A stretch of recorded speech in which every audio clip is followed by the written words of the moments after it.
Hello everyone, welcome to concept decoder. आप सभी का कॉन्सेप्ट डिकोडर पे स्वागत है। First of all good morning. हम शुरू करेंगे इंजीनियरिंग हाइड्रोलॉजी और हम कंटिन्यू करेंगे फ्रॉम इन्फिल्ट्रेशन। तो इन्फिल्ट्रेशन क्या होता है? देखिए, जब भी बरसात हुई, ठीक है, तो बरसात होने के बाद सबसे पहले क्या होगा, जो भी आपके स्ट्रक्चर्स होंगे, स्ट्रक्चर्स कहने का मतलब है बिल्डिंग्स, ट्रीज, ठीक है, ये सब कुछ पानी अपने सरफेस को वेट करने में, ये सब पानी कुछ उसके ऊपर जो भी जगह होंगे, है ना, जो भी स्पेस होंगे, एक तो सरफेस को वेट करेगा, कुछ मान लो छत के ऊपर जमा हो गया, है ना, कुछ ट्रीज के अंदर चला गया, पत्तों के ऊपर जमा हो गया, ज्यादा नहीं, बूंद बूंद के फॉर्म में ही जमा हुआ मान लीजिए। ये सब चीजें होती है पहले जैसे ही बरसात हुई है। इसको हम कहते हैं इंटरसेप्शन लॉस।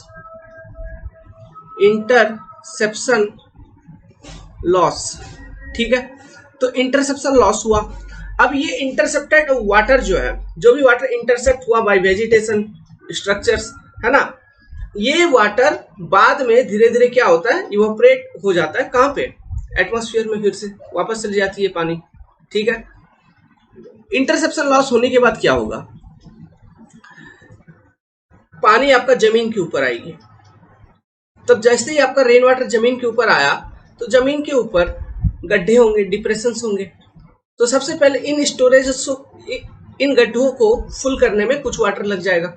इसको हम कहते हैं डिप्रेशन स्टोरेज। डिप्रेशन स्टोरेज मतलब गड्ढों वगैरह में पानी भरने के लिए। तो ये भी एक तरह का लॉस है। लॉस क्यों है? क्योंकि ये रन ऑफ में कंट्रीब्यूट नहीं कर रहा है। और हम ये सारे लॉसेस जो है एब्स्ट्रैक्शन फ्रॉम प्रेसिपिटेशन का टॉपिक इसलिए पढ़ रहे हैं ताकि हम ये पता लगा पाए कि किसी भी रिवर या चैनल में in that catchment area run of कितना आपको मिल रहा है, surface run of, okay, total run of discharge कितना है। यही मेन ऑब्जेक्टिव है हमारा, इसलिए हम इन लॉसेस को देख रहे थे। तो ये जब ये दो लॉस सेटिस्फाई हो जाएंगे, और ये दो लॉसेस हैं, इन दोनों को अगर मिला दे कंबाइंड टर्म, इसको हम इनिशियल लॉस कहते हैं। क्लियर है? It is called as initial loss, ठीक है। तो इन्फिल्ट्रेशन अब कब होगा? इन्फिल्ट्रेशन कहने का मतलब है, देखो आपका जमीन है सूखा हुआ है, ठीक है, soil is your dry, soil में मॉइस्चर अभी काफी कम है, very less, moisture content is very less. तो जैसे ही बरसात का पानी आएगा, बरसात जमीन पे आएगा, तो सॉइल को वो भिंगाना शुरू करेगा, सैचुरेट करना शुरू करेगा। तो ये मान लीजिए आपका ग्राउंड है, तो ग्राउंड के अंदर आपका वाटर पेनिट्रेट करेगा। तो this downward movement of water is called your infiltration. और ये इन्फिल्ट्रेशन करता क्या है? ये इन्फिल्ट्रेशन जब होता है पानी का, तो ये सॉइल मॉइस्चर कंटेंट को इंक्रीज करता है ना, जो सॉइल का मॉइस्चर खत्म हो चुका था उसको इंक्रीज करेगा। अब देखो एक चीज मैं बता रहा हूं, एक बड़ा कैचमेंट एरिया है, लेट्स सपोज एक बहुत बड़ा कैचमेंट एरिया है, ठीक है। तो इस बहुत बड़े कैचमेंट एरिया में कहीं पर मान लो बहुत बड़ा एरिया है, तो डिफरेंट जोन में हम बांट लेते हैं, ये एक जोन, ये एक जोन, ये एक जोन, ऐसा। तो देखो ऐसा हो सकता है कि ये बहुत बड़ा कैचमेंट एरिया में किसी जोन का सॉइल में थोड़ा मॉइस्चर ज्यादा है, मतलब मान लो ये रेड वाला, फिर दूसरा ये वाला, मैं ब्लू शेडेड। तो मैं ऐसा कह सकता हूँ कि ये जो एरिया है, ठीक है, ये पहला एरिया मान लो, ये सेकंड एरिया। तो पहला एरिया में मॉइस्चर सॉइल का ज्यादा अच्छा है, लेकिन दूसरा एरिया में मॉइस्चर थोड़ा कम है सॉइल में, है ना। तो लेकिन वो एक ही कैचमेंट है। एक कैचमेंट कहने का मतलब है कि यहाँ इस एरिया में जितने भी बरसात होंगे वो किसी एक ही रिवर या चैनल में ड्रेन आउट हो रहे होंगे, समझ रहे हैं? इसलिए इसको मैं एक ही कैचमेंट कह रहा हूँ। तो एक ही कैचमेंट में डिफरेंट एरियाज हैं जहां पर सॉइल की डिफरेंट मॉइस्चर कैपेसिटी हो सकती है। तो मान लो सॉइल की डिफरेंट मॉइस्चर कैपेसिटी है, तो जैसे ही बरसात हुई, ठीक है, तो किसी को ज्यादा एब्जॉर्ब करना है मॉइस्चर, किसी को कम एब्जॉर्ब करना है। तो डिपेंडिंग ऑन दैट हम ये कहेंगे कि पानी का जो रेट है, जो डाउनवर्ड मूवमेंट का रेट है, जो नीचे जाएगा, है ना, जो पेनिट्रेट करेगा वाटर, उसका रेट भी वेरी कर सकता है, समझ रहे हो? तो इन्फिल्ट्रेशन रेट जो है वो भी वेरी करेगा। अब इन्फिल्ट्रेशन रेट क्या है? इट इज नथिंग बट कि किस रेट से जो सॉइल आपका वाटर को एब्जॉर्ब करता है, that is your called infiltration rate. इन सब चीजों को लिखवाऊंगा, जस्ट एक आपको बेसिक आइडिया दे रहा हूँ। इसको मेजरमेंट करने का बहुत सारा टेक्निक है। एक इक्वेशन है हॉर्टन इक्वेशन, जो कि इंपॉर्टेंट है, जो कि हमको पढ़ना होगा, है ना। हॉर्टन इक्वेशन एक एक्सपोनेंशियल वेरिएशन बताता है इन्फिल्ट्रेशन कैपेसिटी और टाइम के बीच में। ओके, उसको हम हॉर्टन इक्वेशन कहते हैं। इससे गेट में काफी क्वेश्चन आएंगे, ठीक है, ऑब्जेक्टिव भी इससे पूछे जाएंगे। फिर और हम क्या पढ़ेंगे इसमें कि मेजरमेंट इसका कैसे किया जाता है। डिफरेंट मेजरमेंट है। एक डिवाइस है जैसे कि रिंग इनफिल्ट्रोमीटर, रिंग इनफिल्ट्रोमीटर, इसको यूज करके मेजर किया जाता है। ये एक फील्ड मेथड है। और फाई इंडेक्स, डब्ल्यू इंडेक्स है। इन्फिल्ट्रेशन पैरामीटर्स, उसको भी हमको पढ़ना है, phi index and W index. समझ में आ रहा? तो बस इतने सारे टॉपिक्स को हमको कवर करना है इन्फिल्ट्रेशन वाले चैप्टर में। तो मोटा मोटी आप समझ गए होंगे कि इन्फिल्ट्रेशन क्यों होता है। इन्फिल्ट्रेशन इसलिए होता है जैसे आपका सॉइल ड्राई है, सॉइल का मॉइस्चर कंटेंट को इनहैंस करने में इन्फिल्ट्रेशन, मॉइस्चर कंटेंट को इनहैंस करने के लिए जो रेन वाटर है वो सबसे पहले सॉइल के अंदर पेनिट्रेट करती है। तो जैसे जैसे उसका मॉइस्चर रिप्लेनिश हो जाता है, मतलब जितना चाहिए उतना सॉइल में मॉइस्चर आ गया, तो अब उसको पानी की जरूरत है क्या? जरूरत नहीं है।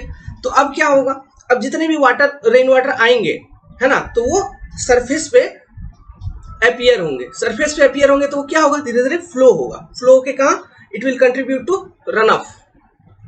समझ रहे हो?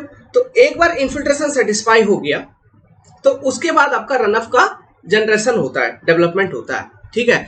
तो इसके लिए एक कॉन्सेप्ट है, देखिए, एक चीज है जिसको हम कहते हैं इन्फिल्ट्रेशन कैपेसिटी। इन्फिल्ट्रेशन कैपेसिटी, ये इन्फिल्ट्रेशन कैपेसिटी क्या है? It is the maximum rate of infiltration. It is maximum rate कि कितना से कितना अधिक मैक्सिमम रेट में सॉइल मॉइस्चर को एब्जॉर्ब कर सकता है। It is called infiltration capacity. ध्यान में रखिएगा, इसको हम सेंटीमीटर पर आवर में जनरली हम रिप्रेजेंट करते हैं, ठीक है। इन सब चीजों को लिखवाऊंगा, बस अभी सुनिए, कॉन्सेप्ट बिल्डअप कर रहा हूं, अभी समझते चलिए। दूसरी चीज आती है इन्फिल्ट्रेशन रेट। इन्फिल्ट्रेशन रेट कहने का मतलब है, इसको हम नॉर्मली एफ कह देंगे, है ना। ओके, इसको हम एफ कह दिए। इन्फिल्ट्रेशन रेट कहने का क्या मतलब है कि प्रिवेलिंग कंडीशन में आपका इन्फिल्ट्रेशन क्या है। अंडर प्रिवेलिंग कंडीशन मतलब जो अभी रेनफॉल हो रही है, इस कंडीशन में आपका इन्फिल्ट्रेशन, कोई जरूरी नहीं है ना कि इन्फिल्ट्रेशन जो हमेशा हो रही है वो मैक्सिमम रेट पर ही हो रही है, वो ग्रेजुअली कम होते चलेगी। अब ये कम क्यों होते चलेगी? तो कुछ डिस्टर्बेंसेस हो गई थी। ओके, अच्छा, तो मैं क्या समझा रहा था कि इन्फिल्ट्रेशन रेट मतलब धीरे धीरे कम क्यों होती है। तो देखो, शुरुआत में, स्टार्टिंग में बरसात हुई, ओके, तो अभी क्या है, बरसात जैसे हुई, अभी सॉइल के ऊपर कुछ भी पानी नहीं पड़ा है, सॉइल एकदम भूखा है, मतलब उसका पानी एकदम मॉइस्चर कंटेंट बहुत कम है। अब बरसात होगी तो जल्दी से खाना खाएगा ना, मतलब जल्दी जल्दी उसका मॉइस्चर कंटेंट फिलअप होना शुरू होगा। समझ रहे हो? और धीरे धीरे ग्रेजुअली क्या होगा, जैसे जैसे उसका पेट भरना शुरू हो जाएगा तो वो मॉइस्चर, मतलब उसका जो रेट है कि जिस रेट से वाटर फ्लो करेगी, है ना, ये भी डिक्रीज होना शुरू हो जाएगा। और इसका डिक्रीज होने का बहुत सारा रीजन है। देखो, ये मान लो सॉइल है, ठीक है, ये आपका सॉइल है, तो सॉइल में वॉइड्स होते हैं। बेसिक चीज है, सॉइल में क्या होता है, वॉइड्स होता है। तो बरसात का बूंद कितना ऊपर से आ रहा है, अब समझ रहे हो ना, बहुत ऊपर से, आसमानों से, बादल से गिर रहा है बरसात का बूंद। तो भले ही छोटा है लेकिन इतना वेलोसिटी के साथ आ रही है जब वो सॉइल के ऊपर, तो सॉइल को कुछ ना कुछ वो कॉम्पैक्ट करेगी। तो कॉम्पैक्ट करेगी तो वॉइड्स रेड्यूस होंगे। तो वॉइड रेड्यूस हो रहे हैं मतलब अंदर जो स्पेस है, ठीक है, स्पेस कहने का मतलब है मतलब जिसमें वो मॉइस्चर होल्ड करेगा, ओके, वो चीज रिड्यूस हो रही है। मतलब इन्फिल्ट्रेशन रेट धीरे धीरे gradually as rainfall proceeds it will decrease, goes on decreasing. समझ में आया? ये एक चीज है। दूसरा, जैसे जैसे आपका बरसात हुई, तो बरसात पहले जब सरफेस के ऊपर आएगा पानी, बरसात का पानी ग्राउंड सरफेस के ऊपर, ग्राउंड के ऊपर आया, तो देखो जब लैंड आपका सूखा हुआ है, जब उसका मॉइस्चर कम है, तो उसमें देखना जो पार्टिकल चूर चूर होके सॉइल के पार्टिकल दाने दाने टाइप में हो जाते हैं, एकदम मतलब फाइन्स हो जाते हैं, एकदम महीन हो जाते हैं, है ना। तो जैसे ही बरसात का पानी आया, तो बरसात का पानी जब पेनिट्रेट करेगा वॉइड्स के अंदर में, तो उन पार्टिकल्स को भी लेके अंदर चले जाएगा वॉइड में। जब उन पार्टिकल्स को लेके वॉइड के अंदर जाएगा सॉइल, मतलब बरसात का पानी, तो वो वॉइड को क्या किया, फिर से चोक कर दिया। तो ये धीरे धीरे होगी, एट ए टाइम सडनली नहीं होगी, ग्रेजुअली होगी। तो ग्रेजुअली ये डिक्रीज होगा इन्फिल्ट्रेशन रेट, इन सब चीजों, इन सब कारणों के कारण। समझ में आ रहा है? फिर और भी डिफरेंट चीजें हैं, compaction due to man, humans, इन सब चीजों के कारण, या फिर कॉम्पैक्शन ड्यू टू रेनफॉल, या फिर penetration of fines during the rainfall. ये सब चीजें हैं जिस कारण से आपका इन्फिल्ट्रेशन डिक्रीज हो जाएगा। दूसरा चीज, एक चीज मैं और इस पर बताता हूं। एक बार ऑब्जेक्टिव क्वेश्चन में पूछा गया था, कोई अर्बन लैंड है और कोई रूरल एरिया है, तो कहाँ पे, या फिर कोई फॉरेस्ट एरिया है, तो कहाँ पे इन्फिल्ट्रेशन ज्यादा होगा, कहाँ पे कम होगा? तो ऑब्वियसली अर्बन एरियाज में कम होगा। क्यों? वहां पे सरफेस जो है वो मैक्सिमम आप अर्बन एरिया में देखेंगे रोड बिछाए हुए हैं, कॉन्क्रीट सरफेसेस है ना, तो आपका सॉइल है ही नहीं, सॉइल आपको कम से कम देखने को मिलेगा, इसलिए उधर इन्फिल्ट्रेशन कम मिलेगा। और फॉरेस्ट एरिया में क्या होता है, वेजिटेटिव कवर होती है। वेजिटेटिव कवर कहने का मतलब है घास भूस, छोटे मोटे पेड़ पौधे, ये सब चीजें होती है ना। तो इन सब चीजों के होने के कारण ये क्या होता है, यहाँ पे रूट्स वगैरह होंगे, है ना, रूट्स वगैरह होंगे। तो ये सब चीज होने के कारण जो सॉइल है ना इसके अगल बगल का, ठीक है, जो वेजिटेटिव कवर के अंदर में जो सॉइल है वो थोड़ा पोरस होता है अच्छे से, क्योंकि वहां पे अगर प्लांटेशन वेजिटेशन हो रहा है मतलब वहां पे अच्छा एयर सर्कुलेशन वगैरह सब कुछ होना चाहिए, इरिगेशन आपने देखा है, तो सॉइल में अच्छा पोरोसिटी होना चाहिए सब कुछ, तभी वो वेजिटेटिव कवर वहां पे ग्रो हो पाता है। तो इन सब चीजों के कारण वहां पे इन्फिल्ट्रेशन को ये बढ़ाएगा, कमाएगा नहीं। समझ रहे हैं? तो वेजिटेटिव कवर होता है तो इन्फिल्ट्रेशन बढ़ता है, कमता नहीं है। मतलब हाँ, ग्रेजुअली तो धीरे धीरे कमेगा, लेकिन फिर भी ज्यादा इन्फिल्ट्रेशन होगा ऐसे मतलब ऐसी जगह पे जहाँ पे वेजिटेटिव कवर है। क्यों?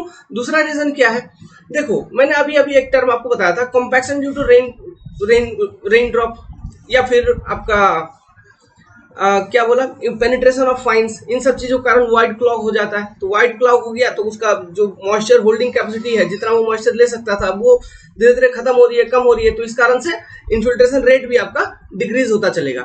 तो ये चीज मैंने आपको अभी अभी बताया था। तो अगर वेजिटेटिव कवर है तो बरसात की बूंद आई तो ये सीधा किसके ऊपर आएगी, घास के ऊपर आई। तो जो भी लोड सहना था सॉइल को, वो कौन अब सह रहा है, वो घास सह रहा है, या फिर वहां पे छोटा सा जो पौधा है वो सह रहा है। तो इस कारण से सॉइल कॉम्पैक्ट होने से बच गया ना, क्योंकि लोड आपका डिस्ट्रीब्यूट हो गया, उसका समझ रहे हैं, इंटेंसिटी जो मतलब प्रेशर जो था रेन ड्रॉप का, जिस प्रेशर से वो आ रही थी वो चीज डिस्ट्रीब्यूट हो गई, अब तब अब उतना कॉम्पैक्शन नहीं होगा। तो ऑब्वियस सी बात है कि आपका अगर वेजिटेटिव कवर है तो आपका इन्फिल्ट्रेशन एनहांस होगा, मतलब ऐसे सॉइल कंडीशंस में इन्फिल्ट्रेशन आपका अधिक होगा as compare to urban land. ये क्वेश्चन पूछा गया था लॉजिक के साथ, तो यही लॉजिक है। ओके, क्या कि ये उस प्रेशर को झेल लेती है वेजिटेटिव कवर, फाइन्स को पेनिट्रेट होने नहीं देती है, इस कारण से इसका इफेक्ट रिवर्स हो जाता है। तो फॉरेस्ट एरिया में नॉर्मली आपको इन्फिल्ट्रेशन अधिक देखने को मिलेगा। समझ में आ रहा है? नाउ तो ये है इन्फिल्ट्रेशन रेट। तो इन्फिल्ट्रेशन कैपेसिटी तो क्या है, it is maximum rate at which water can penetrate, maximum. Infiltration rate क्या है, अंडर प्रिवेलिंग कंडीशन, मतलब जो कंडीशन अभी है आपका सॉइल का, इस कंडीशन में आपका क्या इन्फिल्ट्रेशन हो रहा है, और depending on your rainfall intensity. Rainfall intensity का भी यहाँ पे एक मेजर रोल है। रेनफॉल इंटेंसिटी,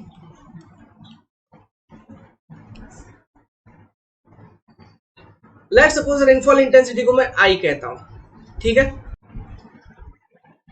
तो अगर आपका rainfall intensity I, important relationship है, is greater than equal to the maximum infiltration capacity.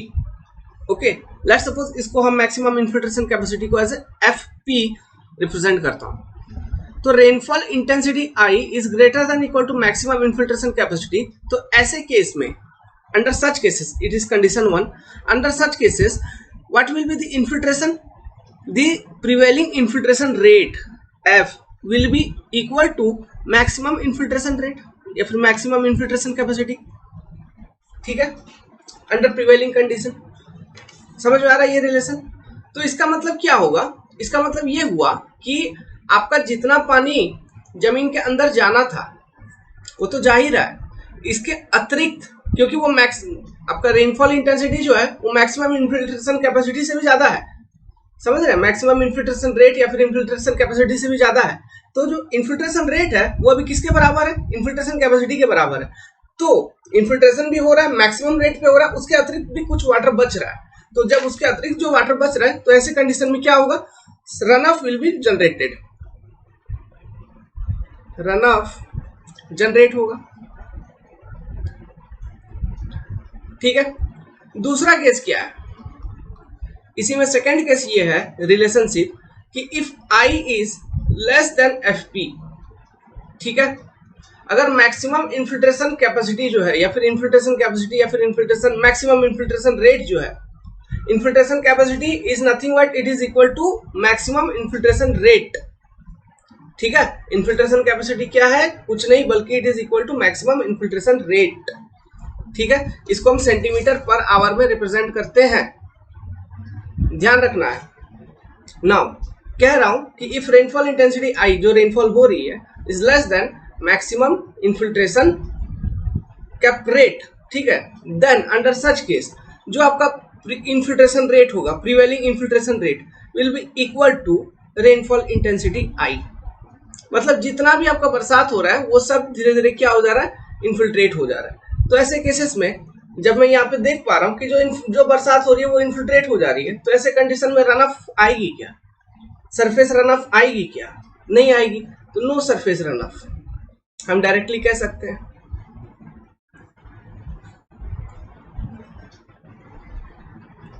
एक बात ध्यान रखना है बच्चों, एग्जाम में बहुत अंदर की बात है। मैंने क्या बोला, इन्फिल्ट्रेशन जब आपको समझा रहा था तो मैंने बोला कि बरसात हुई तो सबसे पहले इंटरसेप्शन लॉस, फिर डिप्रेशन स्टोरेज वगैरह का लॉस, मतलब इन दोनों को मिला के इनिशियल लॉस। तो इनिशियल लॉस सेटिस्फाई होने के बाद ही ग्राउंड पर पानी आएगी, मतलब फिर इन्फिल्ट्रेट करेगी। मतलब ये जो इन्फिल्ट्रेशन रेट हम निकालते हैं, इसको जो कैलकुलेट करते हैं, इसमें इनिशियल लॉसेस को भी अकाउंट किया गया है, कंसिडर किया गया है।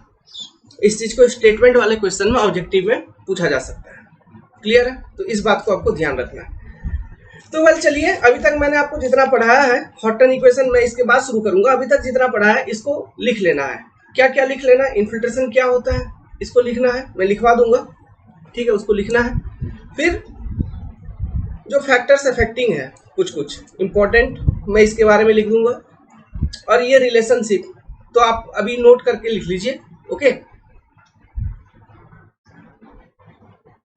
इसको हमेशा नोट करके रखना है। वेल चलिए,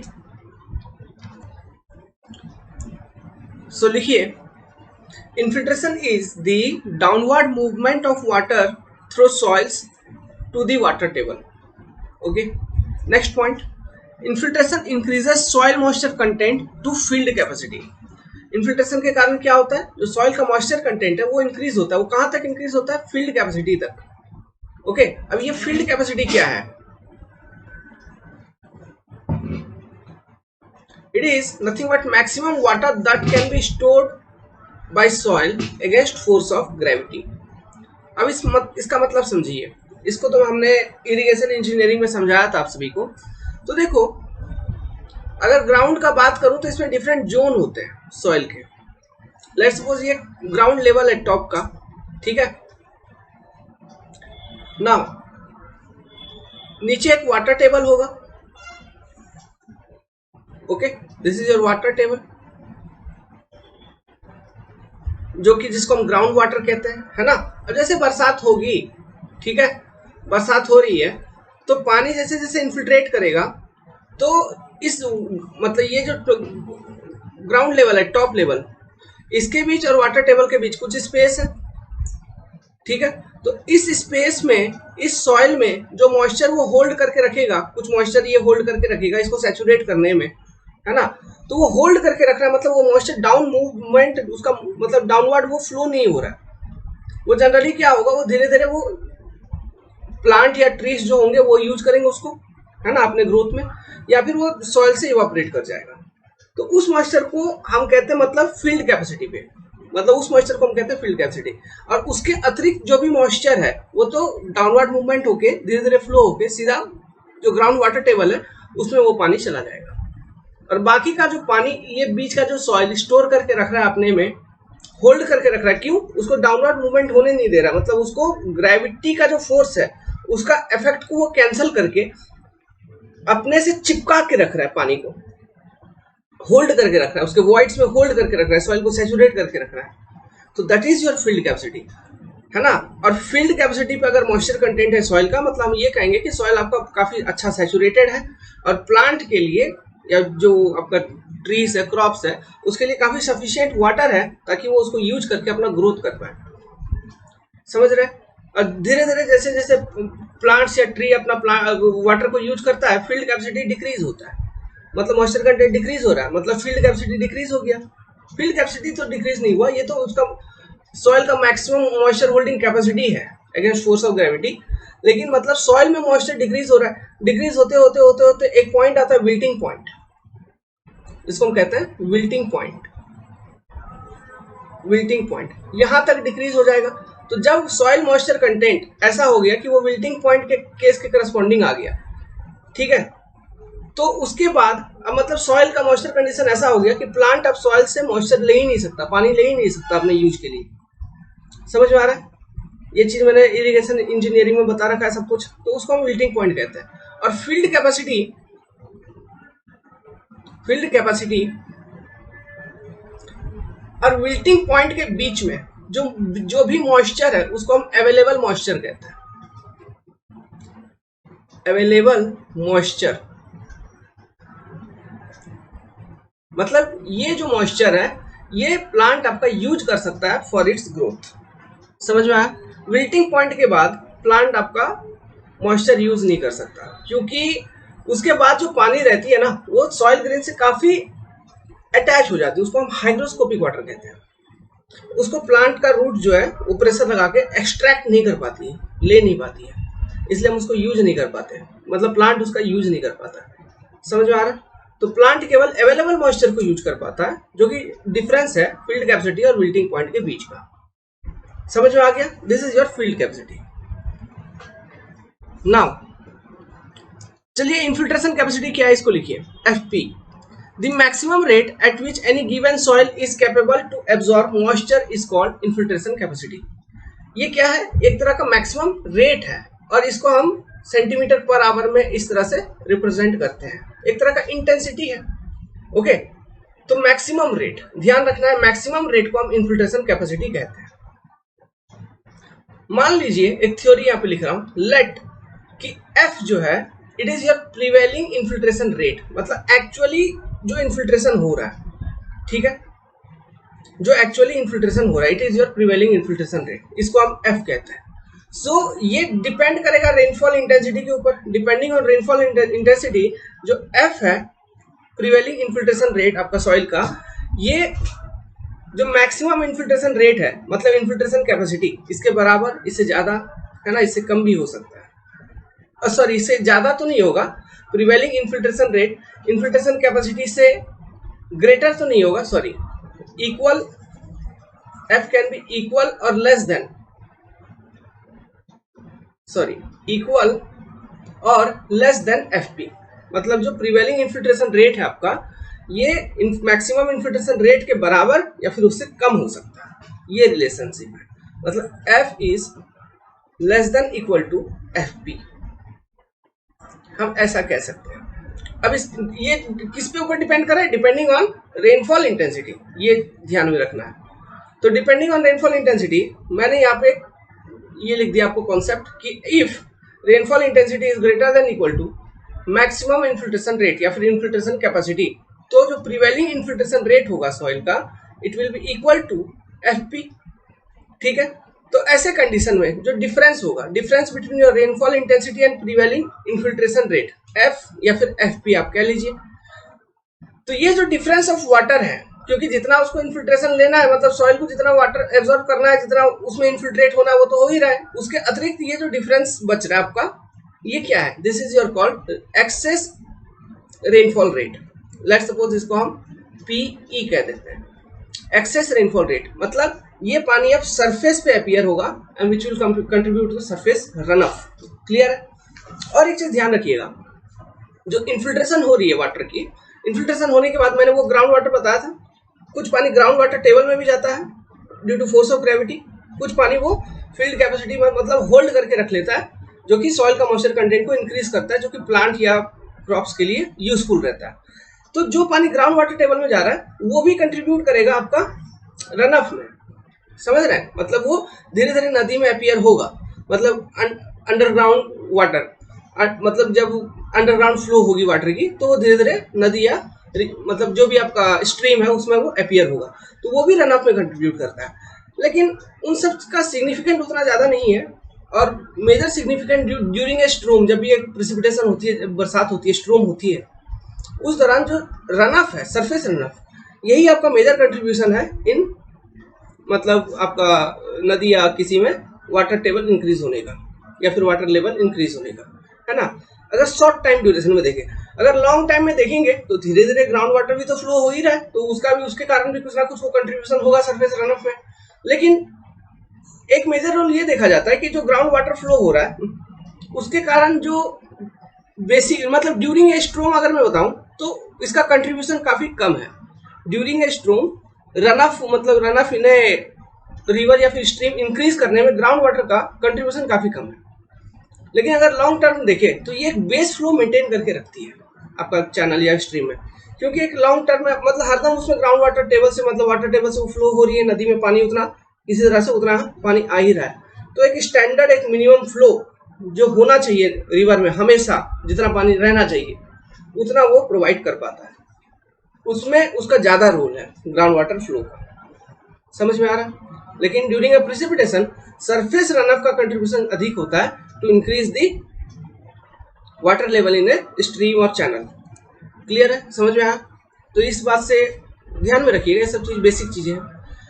if second concept, if I is less then F P, ठीक है, तो ऐसी कंडीशन में क्या होगा? ऐसे कंडीशन में यही हुआ कि जो प्रिवेलिंग इन्फिल्ट्रेशन रेट है वो जो आपका प्रेसिपिटेशन का रेट है या फिर रेनफॉल इंटेंसिटी है उसके बराबर हो जाएगा। क्लियर है? Next, factors affecting infiltration capacity. देखो सबसे पहला फैक्टर लिखिए, जब आपका रेनफॉल का फॉल होता है, रेन ड्रॉप जब गिरती है तो उतने ऊपर से गिरती है, वॉइड को कम्पैक्ट कर देता है, तो धीरे धीरे ये विद टाइम इन्फिल्ट्रेशन को डिक्रीज करता है ना। Compaction of soil due to fall of rain drops, ये एक फैक्टर है। और रेन ड्रॉप का साइज भी अफेक्ट करता है इस पर। अगर बड़ा साइज का रेन ड्रॉप है तो ज्यादा जोर से गिरेगा, ज्यादा लोड लगाएगा तो ज्यादा कॉम्पैक्ट करेगा, तो इन्फिल्ट्रेशन ज्यादा डिक्रीज होगी, है ना। तो रेन ड्रॉप का साइज भी इसमें एक मेजर रोल प्ले करता है। Next, soil characteristics. देखो बड़ा सिंपल सा चीज है, मैंने बताया था सॉइल का मॉइस्चर कंटेंट एक फैक्टर है जो अफेक्ट करता है इन्फिल्ट्रेशन को। अगर ड्राई सॉइल है तो इन्फिल्ट्रेशन ज्यादा होगा क्योंकि उसमें पानी की जरूरत है तो वो ज्यादा पानी लेगा, इसलिए इन्फिल्ट्रेशन ज्यादा होगा। लूज या फिर परमिएबल सॉइल, जैसे कि सैंडी सॉइल एक लूज सॉइल है, परमिएबल भी है, काफी उसमें वॉइड्स होते हैं, तो इसमें भी काफी अच्छा इन्फिल्ट्रेशन होगा, ज्यादा मिलेगा as compare to clayey soil, है ना। क्योंकि क्लेई सॉइल में आपका पोरोसिटी तो होता है, उसका वॉइड रेशियो अधिक होता है, लेकिन मॉइस्चर होल्डिंग कैपेसिटी तो रहता है, लेकिन उसके वॉइड बहुत कम होते हैं। फिर जब क्लेई सॉइल के ऊपर जब रेनफॉल होता है तो उसके वॉइड बहुत इतने पतले होते हैं कि उसका वॉइड कॉम्पैक्ट होने का ज़्यादा चांस होता है, जल्दी वॉइड खत्म होने का। तो मतलब ओवरऑल आपका इन्फिल्ट्रेशन वो डिक्रीज हो जाता है, डाउनवर्ड मूवमेंट ऑफ वाटर वो फॉल हो जाता है, रिड्यूस हो जाता है। So loose permeable soil like sandy soil have high infiltration capacity, ध्यान रखिएगा। ये एक इंपॉर्टेंट फैक्टर है, एग्जाम में इसके बारे में तो पूछता ही पूछता है, very important factor. Surface cover और वेजिटेटिव कवर, तो देखो इसके कारण क्या होता है। अभी अभी मैंने बहुत सारे कॉन्सेप्ट बताए, जैसे कॉम्पैक्शन ड्यू टू रेनफॉल, तो इन सब चीजों से ये बचाता है, जिसके कारण आपका वॉइड रिड्यूस नहीं होता है ना, तो इन्फिल्ट्रेशन होता है अच्छे से। दूसरा, वेजिटेटिव कवर है, तो मान लो बरसात हुई कहीं से, फिर जैसे कि मैंने बताया था कि पहले ही बताया था, एक कैचमेंट एरिया में डिफरेंट एरिया पे डिफरेंट इन्फिल्ट्रेशन कैपेसिटी हो सकती है, क्योंकि सॉइल का मॉइस्चर कंडीशन डिफरेंट हो सकता है। तो ऐसे कंडीशन में तो किसी एरिया का इन्फिल्ट्रेशन सेटिस्फाई हो गया, उधर से रन ऑफ शुरू हो गया है, किसी एरिया का इन्फिल्ट्रेशन अभी सेटिस्फाई नहीं हुआ, उधर का रन ऑफ अभी शुरू नहीं हुआ है। तो जिधर का रन ऑफ शुरू नहीं हुआ वहाँ इन्फिल्ट्रेशन हो रही है, जिधर से रन ऑफ शुरू हो गया वहां से पानी आ रही है, मान तो पानी आ रही है। और जहाँ पे इन्फिल्ट्रेशन अभी मान लिया कि जहाँ का बात कर रहा हूँ यहाँ पे वेजिटेटिव कवर है, घास है, छोटे छोटे पेड़ पौधे सब कुछ है, तो ये क्या करेगा, जो पानी का जो सरफेस फ्लो है इसमें रुकावट क्रिएट करेगा। अगर पानी का सरफेस फ्लो में रुकावट क्रिएट कर रहा है तो क्या हो रहा है, सॉइल को ज्यादा टाइम मिल रहा है क्या उस पानी को अपने में लाने के लिए। अगर सॉइल को ज्यादा टाइम मिल रहा है उस पानी को अपने में लाने के लिए, तो क्या इन्फिल्ट्रेशन कैपेसिटी बढ़ेगा एक तरह से। तो यही सेकेंड पॉइंट में लिखा है। Also due to vegetation surface flow of water is delayed so allowing more time. एक तरह की ये कह सकते हैं डिटेंशन टाइम, जो हम एनवायरमेंट में पढ़ते थे उसको ये इंक्रीज कर देता है ना, मतलब पानी को रोक के रखता है सरफेस के ऊपर, तो इन्फिल्ट्रेट ज्यादा होता है। तीसरा, जो प्लांट का रूट सिस्टम होता है, जड़ वगैरह, ये क्या करती है, ये सॉइल को काफी अच्छा पोरस और परमेबल बना देती है, जिस कारण से आपका इन्फिल्ट्रेशन इंक्रीज होता है। सो एक क्वेश्चन आया हुआ था कि फॉरेस्ट सॉइल में ज्यादा इन्फिल्ट्रेशन होगा ना अर्बन सॉइल में। तो अर्बन में तो मैंने बता दिया, जैसे आप देख भी पा रहे हैं स्ट्रक्चर्स है, कंक्रीट है, रोड है, सब कुछ है, पूरा हम तो सरफेस को ढक के रखें। फिर मैदान है, जो भी थोड़ा मोटा इलाका है उसमें ग्राउंड है, वहाँ क्रिकेट खेलते हैं लोग, दौड़ते हैं, सब कुछ है, सब पूरा सॉइल कॉम्पैक्टेड है, पूरा एकदम भ्रष्ट है, कुछ नहीं है उसमें, इन्फिल्ट्रेशन बहुत कम होता है। कहाँ? अर्बन एरियाज में। लेकिन फॉरेस्ट सॉइल, क्योंकि वहाँ वेजिटेटिव कवर है, ओके, ड्यू टू इट वहाँ पे इन्फिल्ट्रेशन काफी ज्यादा होता है, इसलिए फॉरेस्ट सॉइल का इन्फिल्ट्रेशन कैपेसिटी ज्यादा होता है as compare to same soil in urban areas. Temperature एक फैक्टर है। देखो,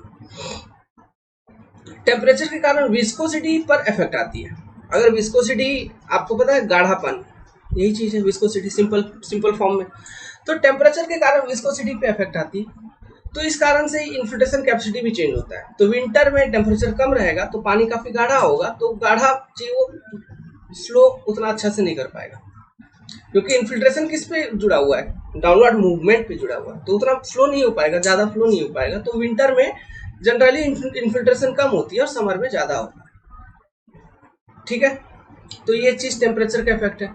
फिर ये चीज मैंने अभी आपको बताया था, sixth factor, compaction of soil due to man and animals reduces infiltration capacity, ये एक फैक्टर है। क्लियर है?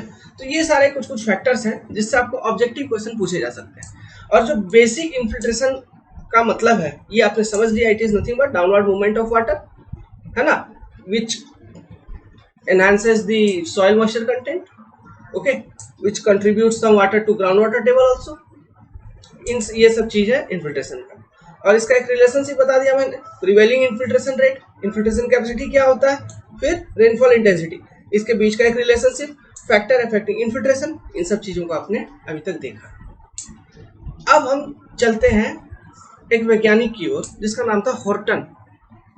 अब देखो, समझो बात, बरसात हो रही है, बरसात हुई तो इनिशियली जैसे मैंने बोला, पहले आप खाना देखोगे, भूखे हो, खाना देखा तो तुरंत खाएगा ना, जल्दी खाएगा, पनीर है, सब कुछ है, रसगुल्ले सब खा लिया। अब खा लिया लेकिन फिर भी खाना बहुत सारा है, अभी भी बहुत सारा खाना है। अब देखोगे, अब मन नहीं करेगा, मतलब धीरे धीरे रेट स्लो हो जाएगा, मतलब जो पहले स्पीड में खा रहे थे ऐसे अब धीरे धीरे खाओगे, हाँ बात करते करते, हाँ खा रहे दोस्तों से बात करने लगोगे, समझ रहे हो। तो सेम चीज सॉइल के साथ भी हो रहा है। पहले ये भूखा था तो ज्यादा पानी जल्दी ले लिया, मतलब इनिशियल टाइम में जैसे प्रेसिपिटेशन हुआ तो इनिशियल टाइम में इन्फिल्ट्रेशन कैपेसिटी आपका ज्यादा होगा, क्योंकि अभी भूखा है। जैसे जैसे टाइम इंक्रीज होगी, रेनफॉल हो रहा है, टाइम इंक्रीज हुई तो इन्फिल्ट्रेशन रेट जो है ये डिक्रीज होते चलेगा। मतलब इन्फिल्ट्रेशन रेट कहने का मतलब इन्फिल्ट्रेशन कैपेसिटी आपका डिक्रीज होते चलेगा। ये डिक्रीज होते होते एक कांस्टेंट वैल्यू को अटेन कर लेगी, मतलब सॉइल का मॉइस्चर कंटेंट फुल हो गया, जितना उसको लेना था ले लिया, फिर मतलब फुल हो गया कहने का मतलब उसका सॉइल का मॉइस्चर कंटेंट फील्ड कैपेसिटी तक राइज हो गया। फील्ड कैपेसिटी तक राइज हो जाने का मतलब क्या है, जितना उसको अगेंस्ट ग्रेविटी होल्ड करना था वो होल्ड कर लिया, फिर जो इन्फिल्ट्रेट हो रहा है वो सीधा ग्राउंड वाटर में जा रहा है ना, सीधा वो ग्राउंड वाटर में जा रहा है। तो वो एक कांस्टेंट वैल्यू फिर धीरे धीरे ग्रेजुअली वो अटेन कर लेगा, समझ रहे हो, constant infiltration rate with time. तो इसी डिक्रीज ऑफ इन्फिल्ट्रेशन कैपेसिटी को हॉर्टन ने एक्सप्लेन किया था एक कर्व के थ्रू से, उसी को हम कहते हैं हॉर्टन इक्वेशन या फिर हॉर्टन कर्व। एक इक्वेशन भी उन्होंने बना के दिया था इससे रिलेटेड, तो हम उस चीज को देखेंगे। और उन्होंने ये बताया था कि ये जो डिक्रीज हो रही है ये एक्सपोनेंशियल डिक्रीज हो रही है टाइम के साथ। इस बात को ध्यान रखना, एग्जाम में पूछेगा कि ध्यान क्या रखना, उसका इक्वेशन याद रखना, बस इक्वेशन में एक्सपोनेंशियल टर्म है, मतलब एक्सपोनेंशियल डिक्रीज हो रही है। क्लियर है? तो चलिए अब देखते हैं हॉर्टन इक्वेशन क्या है।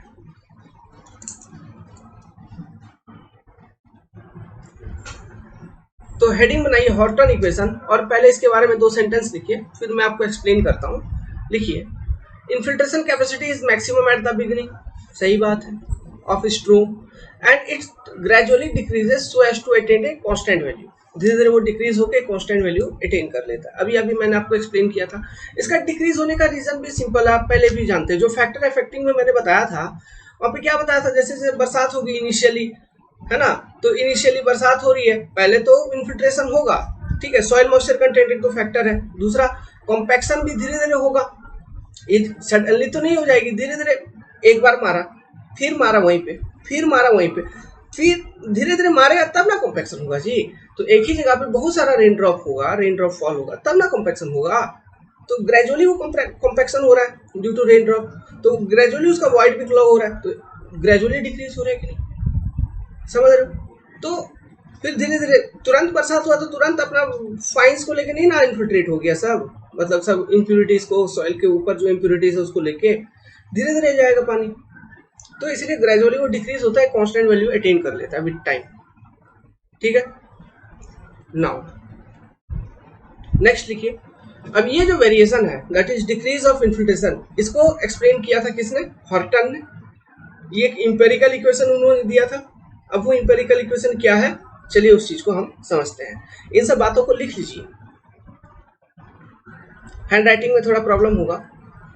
एक कर्व उन्होंने दिया था, हॉर्टन्स कर्व, वो कुछ ऐसा दिखता था। ये इन्फिल्ट्रेशन कैपेसिटी,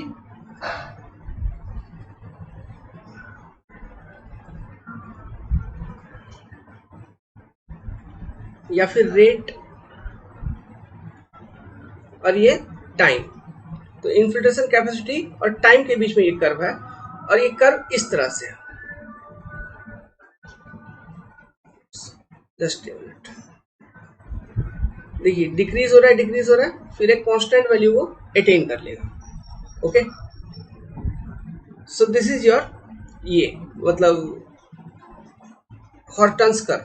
तो हॉर्टन्स कर्व क्या कह रहा है कि जब आपका समय लगभग 0 है, इनिशियली जब आपका स्ट्रोम स्टार्ट हुआ है, इसको समझो, है ना, उस समय जो इन्फिल्ट्रेशन कैपेसिटी है उसको हम एफ नॉट कहते हैं। उसको हम क्या कहेंगे, F not. At any time T, at any time T, let suppose जो इन्फिल्ट्रेशन कैपेसिटी है उसको हम एफ टी कहते हैं, ठीक है। और धीरे धीरे समय के साथ, वक्त के साथ, जब आपका इन्फिल्ट्रेशन कैपेसिटी एक कांस्टेंट वैल्यू अटेन कर गया, है ना, जब एक कांस्टेंट वैल्यू अटेन कर गया, तो लेट सपोज इसको मैं कह रहा हूं एफ सी। ओके, तो अब इक्वेशन कैसा बनता है देखो।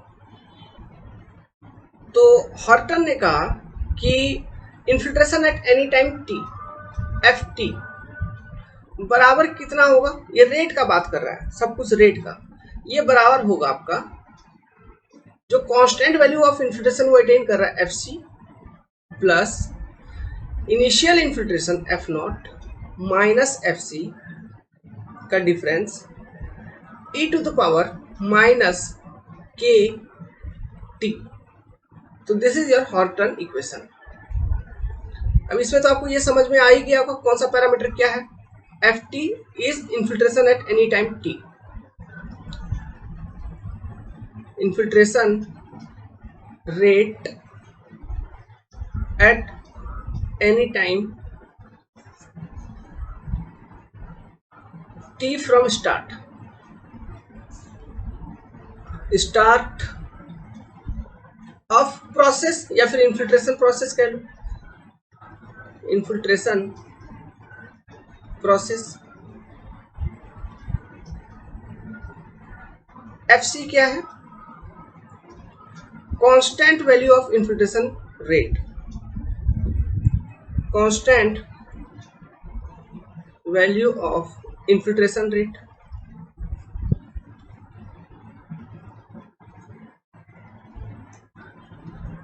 या फिर स्टेडी स्टेट वैल्यू, इसको हम स्टेडी स्टेट, मतलब स्टेडी हो गया, अब स्थिर हो गया इन्फिल्ट्रेशन रेट, है ना, स्टेडी स्टेट वैल्यू। ऐसे भी लिख सकते हैं। देखो मैं आपको बड़ा सिंपली बताऊंगा, कोई किताबों में पढ़ोगे तो माइंड आउट है, मैं आपको बड़ा सिंपली बताऊंगा, ठीक है। अभी इसी सिंपलिसिटी के साथ पढ़िए। स्टेडी स्टेट वैल्यू, अभी थोड़ा आज ही मैंने ये एक्सपेरिमेंट किया है कि वेबकैम पे आए, है ना। धीरे धीरे ये प्रोसेस भी इनहेंस होगी, ठीक है। आज थोड़ा अजीब दिख रहा होगा, मैं अभी रिसेंटली हेयर कट करवाया था, टेंशन बहुत होती थी इसलिए। नाउ एफ नॉट क्या है? Initial infiltration rate, initial infiltration rate at t equal to 0, या फिर स्टार्ट में जब रेनफॉल प्रोसेस या फिर इन्फिल्ट्रेशन प्रोसेस आपका स्टार्ट हुआ तब क्या है, ओके। t क्या है? टाइम। अब इसका यूनिट देखो, सेंटीमीटर आवर एंड आवर में रहता है सब कुछ। k क्या है? It is Hortons constant.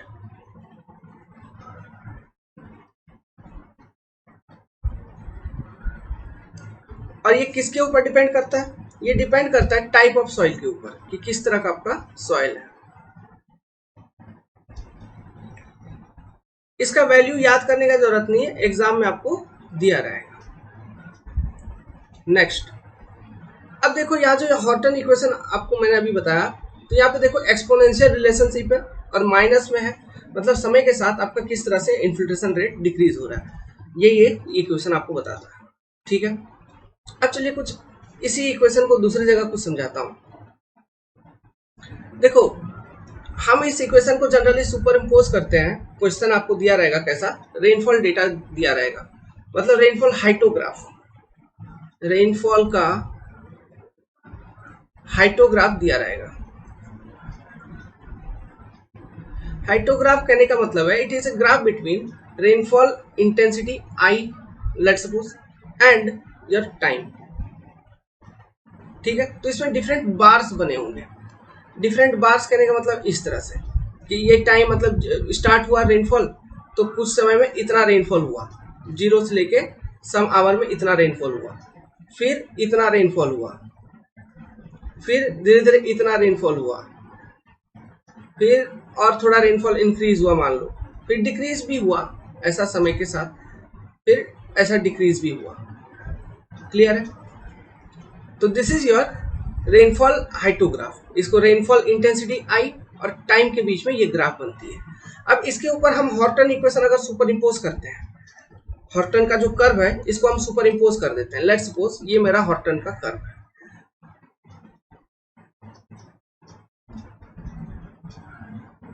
ठीक है, इसको मैंने सुपर इम्पोज कर दिया। तो ये हॉर्टन का कर्व, जब ये हॉर्टन्स कर्व,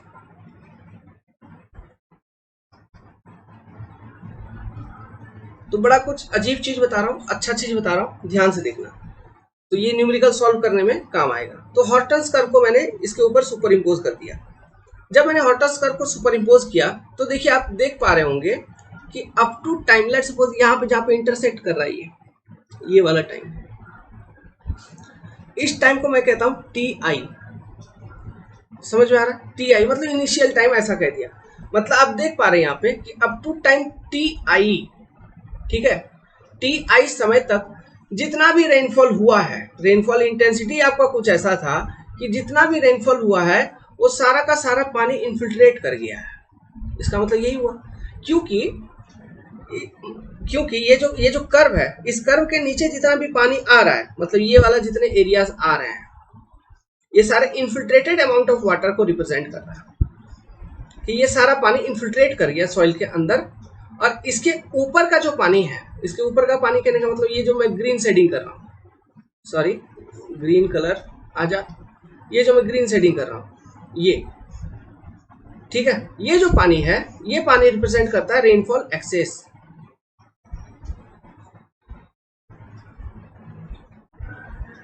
रेनफॉल एक्सेस मतलब रेनफॉल इंटेंसिटी कुछ ऐसी थी, है ना, कि जितना इन्फिल्ट्रेट होना था वो तो हो ही रहा था, और उसके बियॉन्ड आपका सरफेस रन ऑफ में भी कुछ कंट्रीब्यूशन हो रही थी। तो that is your rainfall excess. तो हॉर्टन कहता है कि हॉर्टन का जो ये इंपेरिकल इक्वेशन है ये कहां तक वैलिड है, ये आपका ये टी आई जो टाइम है इसके बाद शुरू होगा, इससे पहले हॉर्टन इक्वेशन वैलिड नहीं है। मतलब इस जोन में, मतलब जब हम टोटल अमाउंट ऑफ ये जो इक्वेशन है जो मैंने आपको अभी दिया है, ठीक है, ये F T equal to F C plus F not minus F C E to the power minus K T, ठीक है। लेट्स सपोज ये इक्वेशन है। अब आपको क्वेश्चन में पूछ दिया, ठीक है, एक प्रेसिपिटेशन का वैल्यू दे दिया कि इतना इतना ऐसा ऐसा इंटेंसिटी के साथ बरसात हुआ इतना समय तक। अब आपसे पूछ दिया कि अकॉर्डिंग टू हॉर्टन आप ये बताइए कि इस टोटल टाइम में कितना वॉल्यूम ऑफ रेन वाटर उसमें पेनिट्रेट कर गया, मतलब कितना total volume of rain water infiltrate कर गया। तो हम क्या कहेंगे, मान लो 8 घंटे तक बरसात हुई, तो 0 से 8 इसी इक्वेशन को हम इंटीग्रेट कर देंगे for calculating the total volume of infiltrated water. मतलब 0 to 8 इंटीग्रेट कर दिया dt, 0 to 8 ft dt integrate कर दिया इस इक्वेशन को बीच में डाल के। तो इंटीग्रेट करने के बाद जो भी आंसर निकलेगा वो मेरा हो क्या होगा, total volume of infiltrated water. तो जब ऐसा क्वेश्चन पूछेगा कि आप total volume of infiltrated water calculate करिए, तो आप हॉर्टन इक्वेशन, हॉर्टन कर्व को सुपर इम्पोज करोगे, आपका जो रेनफॉल इंटेंसिटी का डेटा दिया होगा, जो हाइटोग्राफ दिया होगा उसके ऊपर सुपर इम्पोज करने के बाद अगर इस तरह का कोई पैटर्न आ गया तो हॉर्टन इक्वेशन किस टाइम से आप लगाओगे। तो आपका हॉर्टन इक्वेशन लगाओगे, देखो ये टाइम टी आई मैंने बता दिया, फिर और ये टाइम क्या हो गया, ये टाइम हो गया आपका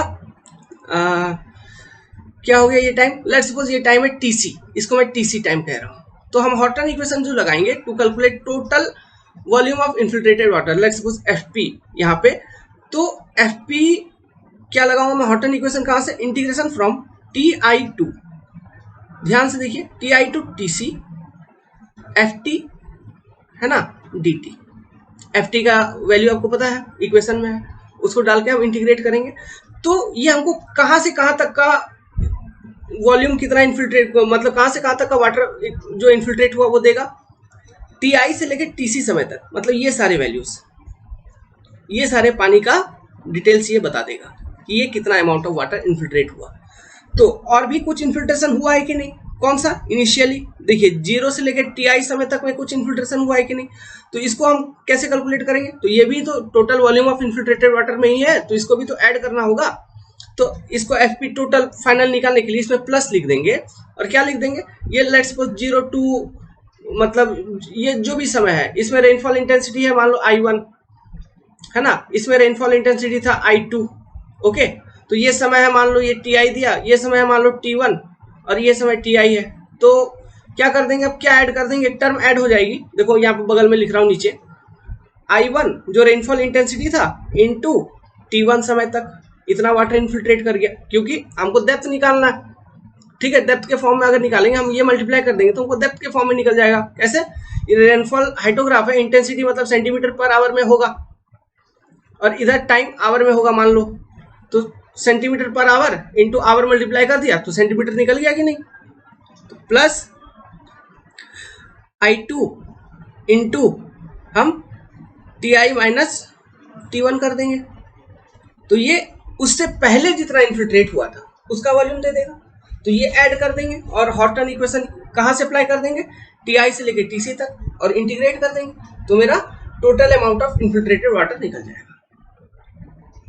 समझ में आया। तो जब हम क्वेश्चन सॉल्व करेंगे तो आपको और डिटेल में समझ में आएगा। तो इस तरह के गेट में बहुत सारे क्वेश्चन आए, तो ये एक इंपॉर्टेंट कॉन्सेप्ट है, this is your Horton equation. तो हॉर्टन इक्वेशन तभी वैलिड होगा, ये इंपेरिकल इक्वेशन है, नोट बना के लिख लीजिए, ये समझाने का मेरा मतलब यही था, जब आपका रेनफॉल एक्सेस आपको मिलेगा। जब आपका रेनफॉल एक्सेस नहीं मिलेगा तब उस कंडीशन में आपका हॉर्टन इक्वेशन वैलिड नहीं रहेगा। क्लियर है। So this is your infiltration. अब इसके बाद हॉर्टन तक हमने कर लिया, इस पर हम न्यूमेरिकल सॉल्व करेंगे, ये हम नेक्स्ट वीडियो में करेंगे, और नेक्स्ट वीडियो में हम फाई इंडेक्स डब्ल्यू इंडेक्स भी देखेंगे और उस पर न्यूमेरिकल सॉल्व करेंगे। उसके बाद एक वीडियो देखेंगे छोटा सा, जिसमें ओवरऑल समरी देख लेंगे, जो इन्फिल्ट्रेशन से और कुछ इंपॉर्टेंट इधर उधर का बात है टॉपिक से, छोटे मोटे, जैसे कि मेजरमेंट ऑफ इन्फिल्ट्रेशन है ना, छोटा मोटा चीज, थ्योरी, कुछ शॉर्ट नोट्स थ्योरी, इन सब चीजों को देख लेंगे। तो ये 3 वीडियोस में आपका इन्फिल्ट्रेशन खत्म हो जाएगा। इसके खत्म होने के बाद हम लोग शुरू करेंगे, आगे नेक्स्ट चैप्टर बताऊंगा क्या शुरू करेंगे, पहले इस टॉपिक को तो खत्म कर ले। सो वेल, एंड करने से पहले मैं आप सभी को बताता हूँ, you can enroll into our course which is completely for SSC JE, ठीक है, ईएससी, गेट, ऐसे एग्जामिनेशन के लिए हमारा कोर्स काफ़ी अच्छा है। आप हमारे रिव्यूज़ को देख सकते हैं, स्टूडेंट से पूछ सकते हैं, आप हमारे व्हाट्सएप ग्रुप पे ऐड हो जाइए। हमारा कॉन्टैक्ट डिटेल्स है 7008-420-353। ये सगल आप पहली बार अगर देख रहे हो तो आदत डाल लीजिए, आप पढ़ेंगे आप, ओके। सो ये हमारा कॉन्टैक्ट नंबर है, इसको सेव कर लीजिए एंड हमारे ग्रुप पे ऐड हो जाइए। टेलीग्राम ग्रुप है, उस पर भी ऐड हो जाइए, व्हाट्सएप ग्रुप पे ऐड हो जाइए, जहाँ पे बहुत सारे स्टूडेंट्स हैं और रेगुलर डाउट क्लियर और क्वेश्चन आंसर पोस्टिंग वगैरह सब कुछ चलते रहती है। मैं भी वहीं पे एक्टिव रहता हूँ, सो आपको किसी भी तरह का डाउट आएगा सब्जेक्ट में, then we will clear that. For enrollment into our paid courses, hydrology की भी एक पेड कोर्स है, आप एनरोल करने के लिए हमें कॉन्टैक्ट कर सकते हो सेम कॉन्टैक्ट नंबर पे, यू कैन व्हाट्सएप मी और मैसेज में। लाइक आवर फेसबुक पेज, उसको भी लाइक करिए, पसंद करिए, ताकि हम उस पर भी कुछ कुछ कंटेंट डाल के मैसेजेस वगैरह आप तक पहुंचा पाऊँ। Thank you very much, wait for next video. In next video I will start solving questions from in Horton's curve, जो गेट में आए थे, यूपीएससी में भी कुछ कुछ क्वेश्चन आए, एएससी में, उनको भी सॉल्व करेंगे। Then find index, W index, next video और ज़्यादा इंपॉर्टेंट होने वाला है। ये तो आपका बेसिक वीडियो था, okay. Next video will be very much important.